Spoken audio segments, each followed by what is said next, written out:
When it comes to designing a video production workflow, it's about creating a customized video production checklist. What are all the actions that you're doing in your business that you need to be keeping track of? And most content creators, most content creating entrepreneurs, especially when you've been into this for a while and now you're in the process of wanting to build a team, you know what to do, but you don't know how to take what are the things that you're doing, the things that you actively remember to do, and the things that you just, like your muscle memory kicks in, because maybe you've been doing it for so long or you've done it so many times that you just natively do certain things that you would honestly forget to tell somebody else that you're doing. Welcome to the Video Simplified podcast, where I help you simplify the video creation process to help you reach wider and connect deeper with the people that need you the most. From learning to use your camera to simplifying video strategies to help you grow your brand and share your vision using video. So let's jump right into today's episode. What is up, entrepreneurs? Welcome back to the Video Simplified podcast with me, your hostess, the mostess, Diana Galatney. This week, I want to talk about video systems. So often, I'm having conversations with solo entrepreneurs or solopreneurs, content creating entrepreneurs. Not everybody has multiple employees. Not everybody has where they may have a video editor, an assistant, a thumbnail person, which are the positions that we filled out in the company. But I don't think everybody, for the most part, they're still doing a lot themselves. And whether that's from the belief of I can do it all or I don't want to pay somebody to do that, I believe is not the right way to go about things, because it's just not the best use of your time at this point in the game. It's really not. You had all through 2020, 2021, maybe 2022 to get it together. And I think most people at least have a VA or something, but not really a video editor. And even when you do, you don't have the systems and the processes and stuff of how to work with one effectively and well and constantly be improving on things with your video editor, build like a good and strong relationship. So that stuff is better. Not just your content, but the working relationships. And again, your systems and all that. And you guys know me. I love systems and efficiencies, and I love to constantly refine them so that they can get better and better and better. So I want to break down with you, how can you actually build, if you don't already have one, you have stuff that you know what to do, but you don't know how to transition that so that you can delegate this work off your plate and earn back some of the time that you have so that you can go and focus on the things that only you can do, because somebody else can edit your videos. It's not for most people, 99.99% of people, it's not where it's not that special. Hate to say it, but it's like you can have somebody else do it. There's very few things where you can't, right? So we're going to cover this, as we always love to do, 3 points. And our main point number one is designing a video production workflow. Video production happens in 3 phases: your pre-production, your production, and your post-production. It's the same as with anything: beginning, middle, and end. So the pre-production is all the stuff that you do before you record. So this could include the planning, the scripting, the storyboarding creation, if you will. Sometimes, I'm not a sketcher, but it does help to kind of draw out what you're seeing.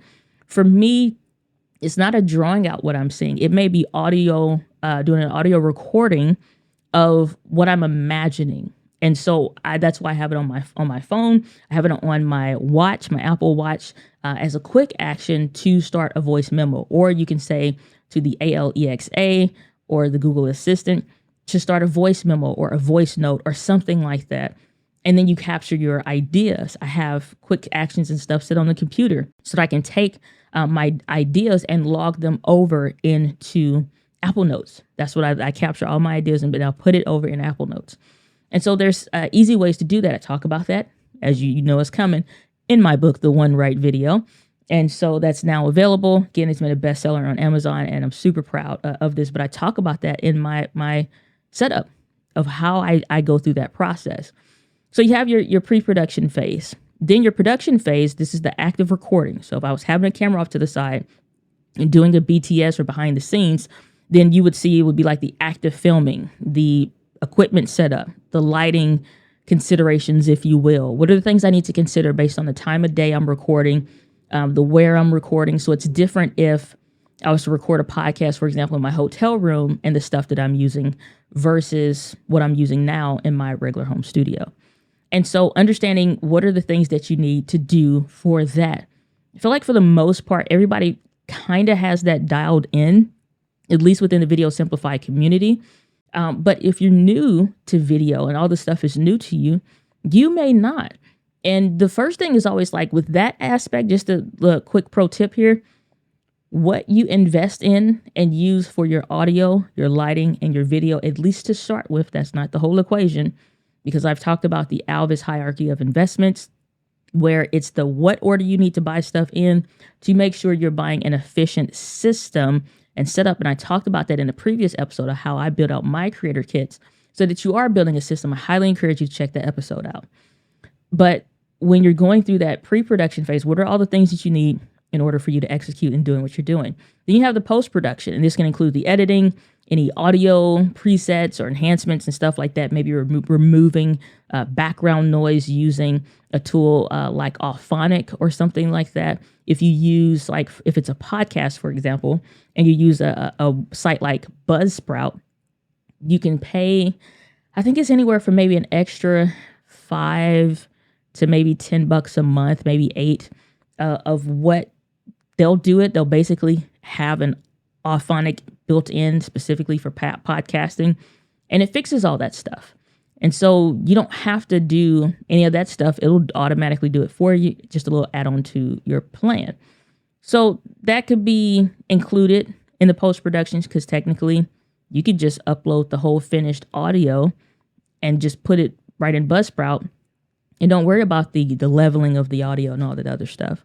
So that could be something. But the post-production generally consists of like the editing, like I said, the audio enhancements, and any color grading.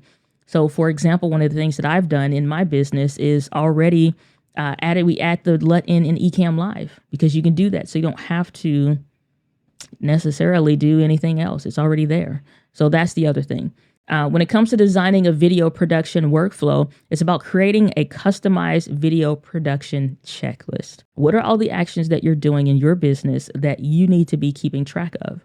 And most content creators, most content creating entrepreneurs, especially when you've been into this for a while and now you're in the process of wanting to build a team, you know what to do, but you don't know how to take what are the things that you're doing, the things that you actively remember to do, and the things that you just, like, your muscle memory kicks in because maybe you've been doing it for so long, or you've done it so many times that you just natively do certain things that you would honestly forget to tell somebody else that you're doing. They'd have to watch you, or you screen record yourself in order to do that. And that's what I record. One of the things I request that people are doing when you're creating SOPs in your company or your standard operating procedures, which is, if you don't know what you're doing, you need to, number one, track your time to see and figure out where your time is going. So I recommend using a program called like Toggle Track.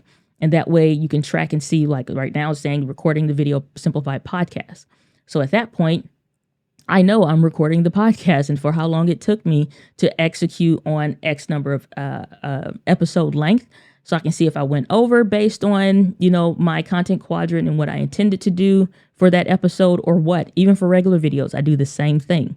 So track your stuff from an hour to hour, minute by minute thing, and you just typing it in, and then look at the report to see what are you maybe wasting time in, spending a little bit more time that you shouldn't be, or that you might need to delegate out to a virtual assistant. But after that, and you now need to transition to what you know to do and how long you're taking to do, screen record the stuff. So in a regular work week, you're going to actively do whatever it is that you normally do. Set a screen recorder. You don't need to have the camera on. You can use something like QuickTime. You can use something by TechSmith. It's a screen recorder. Or you can use Ecamm Live. I use Ecamm Live for a ton of stuff, not just for course creation, regular videos, shorts, podcasts, what I'm recording this in right now, Ecamm Live. But when I'm doing training tutorials in the business, that's what I do it on. I'll record it, screen record it, describe what I'm doing and my thought process behind it, upload that, and that now becomes a task for my assistant to review. It becomes now a written SOP because we have a template in the system in our business that they can always go to, copy that, and start taking and listening to what I'm doing, not just on the how and the seeing it, but now we have a written and a video version of the SOP. Unless it's sensitive information, those video SOPs almost never need to be edited. And the reason why I use Ecamm Live for those recordings instead of QuickTime is because Ecamm has a pause button. And as simple as that sounds, there's plenty of times where I'll say, okay, pause, like I'm probably going to do in this episode, to take a drink of water and stuff like that, and then hit resume, smile and hold, and resume the recording. So the last part of this designing your video production workflow is ensuring you have consistency in the quality. Most people know what they feel and what it looks like to have a quote unquote good or great or excellent video, but they don't know how to really quantify that in the business. They don't know how to have it be duplicatable. They don't know how to explain what they're doing and how they feel and what they want, so that you have that consistent executed product that looks, sounds the same all the time. This is why it's super helpful. Technically, I would say turn this into a live stream. I've done this in the past. Those videos always have gone on to do well, or we turn this into a video on the channel where if I'm doing like a community live stream or something like that, then I'll record and I'm explaining similar to how I would do an SOP video. Then when I'm doing that training video, or for this one, it could be for the editing, what's my thought process? What am I looking for? What's the vibe of this video? When I was thinking through it, when I was planning it, what's the vibe? What's the essence? What am I looking for? But it's not just the feeling. And so you have an emotional response, but even knowing how to get to that using storytelling elements, but explaining the more technical stuff. There's something I learned from Sean Cannell. It's called the grandma rule, which is if the audio is too loud that it would annoy grandma or someone's grandmother, then it's too loud. But I altered that slightly because I'm not editing for a grandmother. What I am editing for is my ideal target audience. And so for our avatar in the business, then when we're talking to, so our avatar is named Streamline Steve. And so it's like, what would Steve think? What would Steve think? Would this annoy Steve when he's trying to learn something, this crop factor equation and understanding that, or lens and how that works with his lenses and how far he needs to sit away from the camera, stuff like that. If we're going through those mathematical equations and that's frustrating for him to have to listen to and figure out, then we're not doing that at all. We're going to cut the music down, or we're going to turn it off completely. And so we're setting these parameters of when we're getting into technical stuff, fade to close the music out. We can resume that at a different part, but get rid of it. Or if it's an emotional storytelling part, enhance the hell out of it with audio graphics. If we want to hear birds chirping, add it in, different sound effects and stuff like that. That's on brand. What are the elements of the brand? Whether the brand colors, have a brand guide so that they know these are the colors, these are the hex codes, the numbers that actually paste it into different programs and get that result. Here's the transitions that we use and X, Y, and Z, how to use all that stuff. If you don't know how to explain this, how you do it, if you edit your own videos and stuff, record yourself. You don't have to have a camera on, just screen record it and talk through it. Turn that into a training video. But you need to understand and not just be able to point to other people's videos that you like and say, make this. I want it to look like that. What is an example of your videos with your face and your quirks and your processes? What defines excellence to you? So in our company, we have what we call we have one of our core values that's called, we execute everything in excellence. What is the standard of excellence? How do we achieve that? By making sure that we're hitting these marks for our consistency, for the audio, for the video, for the look, for the vibe, for the essence. I don't mind things being added in that are funny, like when it's tasteful and stuff like that. Those are the things that I want, because that brings our videos to a level of excellence, and it's meeting those requirements. All right, so let's get into the main point number 2 for this: implementing project management tools and software. Tools and software are part of the systems. They are the biggest part of the systems, because if it's not easy for people to use, it's not easy for them to remember. It doesn't matter what it is, because nobody remembers it. It's irrelevant. And if it's too hard to use or too complicated or it's just too clunky, then it's not working. And just because something works for you as an entrepreneur doesn't mean it's going to work great for somebody else. Or if the team is struggling, this is a pro tip early on. If the team is struggling to use something, and we did this with a couple payment tools, so the work can be tracked so they can get paid what they're owed. But if it is great for me and I'm getting all the reports and stuff that I want and whatever, it makes payroll easy to connect with our systems and stuff, but it sucks for them, it doesn't work. So it has to be able to meet all the different standards and stuff that you need. And so the project management tools, systems and software and stuff like that you use, it matters a lot. I would encourage you, don't just stick with a project management tool because you've always used it or whatever. It may be best to change it. I used to use Trello. And then I was like, you know what, this is not working.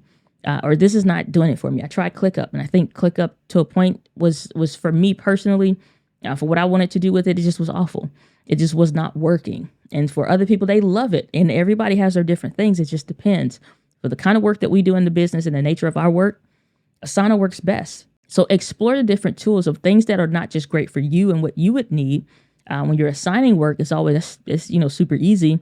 But how does that fit and connect with your other tools? Does it give you all the little plugins and notifications, bells and whistles? All of them uniquely offer something different, but they're all pretty good. You have tools like Trello, Monday, Asana, ClickUp. All those are great, but for our business, Asana works best. And hands down, I don't care what other ones I've tried, and we have tried them. Asana works best. It just helps to keep things system and streamlined and easy to execute. The other thing is utilizing features like task assignments to meet the deadlines and have progress tracking. Because if you have a deadline in your mind, but your team isn't aware of, then it doesn't matter and it doesn't exist. So that's why I said, make sure it works for both ends. What are they seeing on their end? How are things working? For example, I only used to schedule Monday through Friday U.S. time. Well, my team is based in the Philippines. So I need to now work through it. I'm like, okay, what do they need to see so they don't always see something that looks late or it doesn't look like it's a day behind? And so we changed things. So things are only scheduled Sunday through Thursday so that when they sign in, they're only seeing a Monday through Friday because they always have the weekends off. And there's no exceptions to that. The weekends are always off. Under no circumstances do we work on the weekends. It's just a company standard and it's a company promise to make sure that everybody lives a fruitful life. You know what I'm saying? We work hard, but we also going to play and rest and relax hard as well. And so that's important. So those are some of the things to pay attention to. And then utilizing the project management tools for file sharing, feedback, and gathering. Meaning when you upload your video files, what is your team seeing? Again, what are you using? How easy is it for them to access stuff? We use Dropbox. A lot of people like to use Dropbox, Google Drive, or even Box.com, I think it is. Those are great. But does it have a clean user interface? Is it easily accessible to everybody? Are there any requirements based on maybe where somebody lives and stuff? For the most part, the answer to all those questions are no. So it's just a matter of how effective you are in your systems. How I used to use Dropbox when it was just me is vastly different than the systems and the way we have stuff. That is way more organized and way more efficient because I had to adapt and change in order to best serve my team so we could best serve our different elements and the stuff that we need to do in the business. Now, whether you're working with a team or not, you still need this next thing that we're going to be talking about in this week's Gear Fix.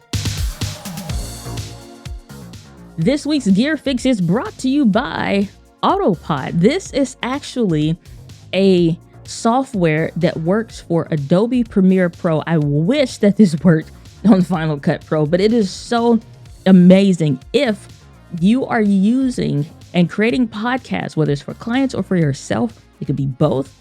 I highly encourage you to use this. What this does is it uses AI technology so it can choose between the guest and the host or whatever, automatically cuts all the gaps out, and it makes sure that when you're going through the podcast, it's basically doing the rough cut for you. So you don't have to. This is amazing. I have friends that have been using this for the time that it's been available, and they swear by it. And I've seen it in action. I'm like, dag, that looks good. I wish that was available. And so now you can cut down on 30, 40 minutes, maybe even an hour's worth of your time by letting this thing do a rough cut for you so you don't have to. And if you are a Final Cut or using any kind of other program, there's a program called Recut. I think they give you so many hours or maybe so much time or whatever for free. And then you have to, I think it's paid $99 for forever. That is definitely something that I'm investing in for us in our business. But I do want to make sure that number one, it's going to be supported. And again, for any of these new tools and stuff that's coming up, but dag, do these look amazing. So if you're editing videos yourself or you have a video editor, use this. Recut won't do the AI stuff for you to pick between the main person and the host and the co-host. But what it will do is cut out all the gaps for you. So again, you're getting a better rough cut from all the pauses and extra stuff. And you can always re-add that stuff in editing. it transitions and open that file. Like for example, I tried it in Final Cut Pro.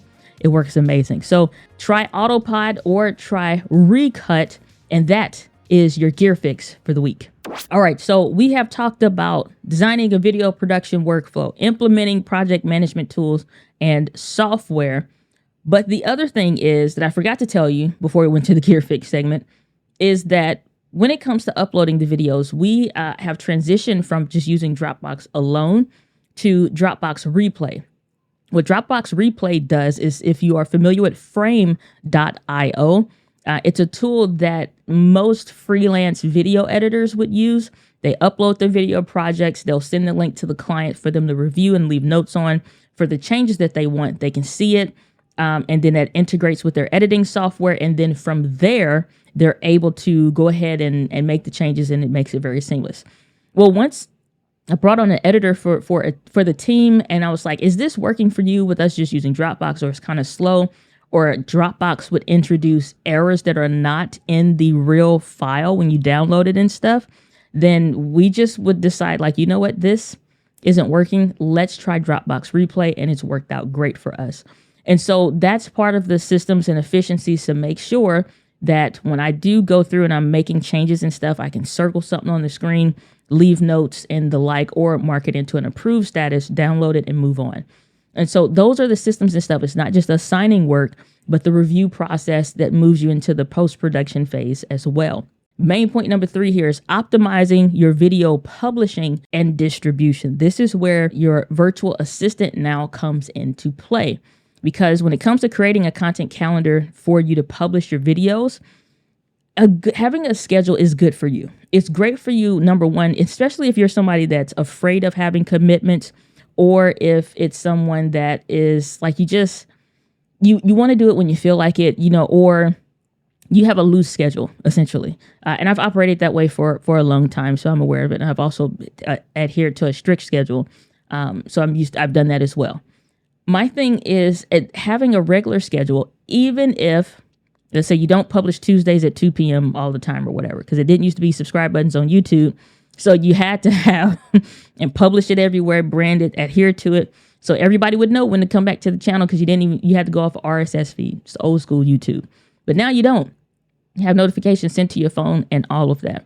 But when you come to creating a content calendar for video publishing, the planning and the scheduling for the video release dates helps your team to know when should I be checking for this file.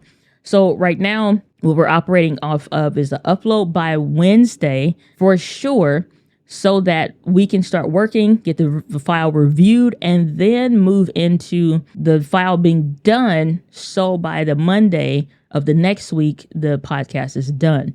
But for example, yes, things happen. You drop the ball or whatever.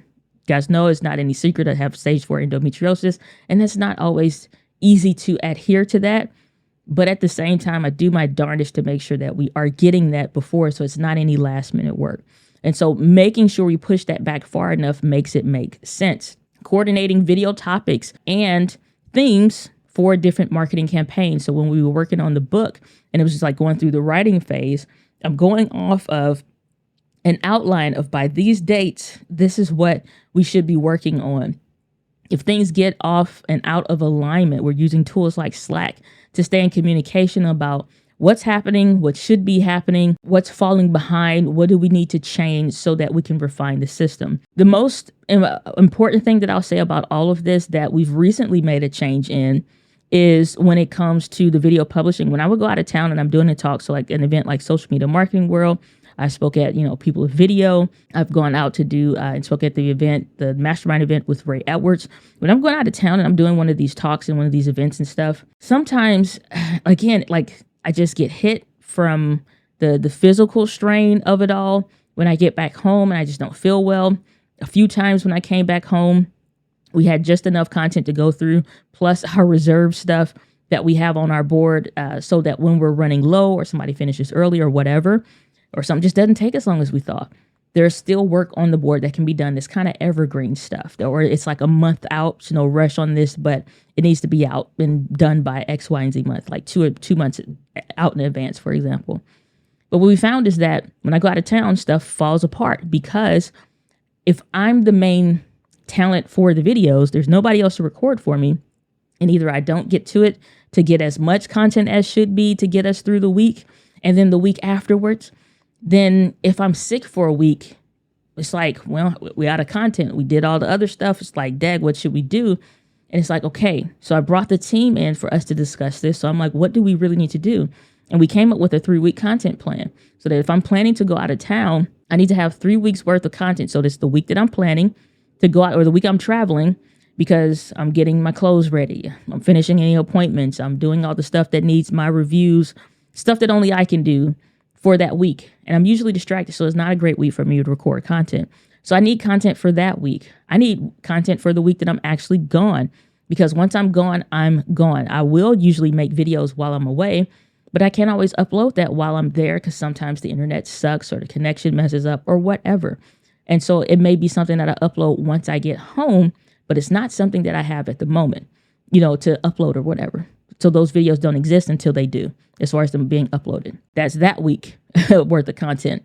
Then we have a third week for that content so that as soon as I get back home, like usually I'm getting back on like Thursday, Friday, or whenever during the week, it could be Tuesday or Wednesday for all I care. I don't want to have to record. I don't want to feel rushed to make content as soon as I get back home. So what I'll decide to do is now with this 3-week content plan that gives me free space to catch my breath. And if I do record by that third week, then what's great about that is, number one, we're not rushing for content. We have time for it. That's not to abuse that time, but it's just to make sure everybody has enough work to last them during that time and nobody's stuck waiting on me, because as the entrepreneur, if you're being the bottleneck, nothing else moves, and the organization can only move at the speed of the leader. And if the leader is being sluggish, slow, or in the way, the whole business is sluggish, slow, and it's not working. It's not being efficient, and it's not being effective. So when you start working on your video processes and your systems, it makes everything else operate and move more smoothly. Those are some tips and some things that you can take some of the stuff of what I've learned in my business that we've implemented, some of the things I've taught and trained with clients and whatnot, stuff I've trained even at events and stuff when people are asking, how do we do this? Like, what you do, but you don't know how to transfer that to somebody else for them to do it. So delegating feels hard. I used to be in that same boat, and it did used to feel exhausting and frustrating because I was trying to figure all these things out. And so once I figured those things out, you're working with mentors and coaches, and you're investing in courses and products and tools and all this stuff to help get the things done. It's like, okay, this makes sense. So it's like, this is so much easier. Life is much better now with delegation and with effective systems that actually work. So start looking at the stuff that you're doing in your business and start creating systems around it. Even if you don't have somebody hired yet, you could be a few months away from it. Don't wait until you got somebody, and then you're going to try to figure stuff out. Start doing and fixing stuff now. Clean that stuff up so that you are testing your systems before they get there, because they're going to be the ultimate test, and you still will probably need to refine it. But at least now you have a good jump start on all of that. But that's what I'm going to leave you for this week's episode of the Video Simplified podcast. And I'm going to end it with a quote that I love to end all of our shows. The winds of life blows on us all, but it is how you set your sails. So set your sails accordingly. With that, guys, live with passion. I'll see you on the next episode of the Video Simplified podcast. Take care. Thanks for tuning into this week's episode, but the value doesn't stop there. For more in-depth trainings, courses, and growing your brand using video, join the Video Simplified community at videosimplified.live.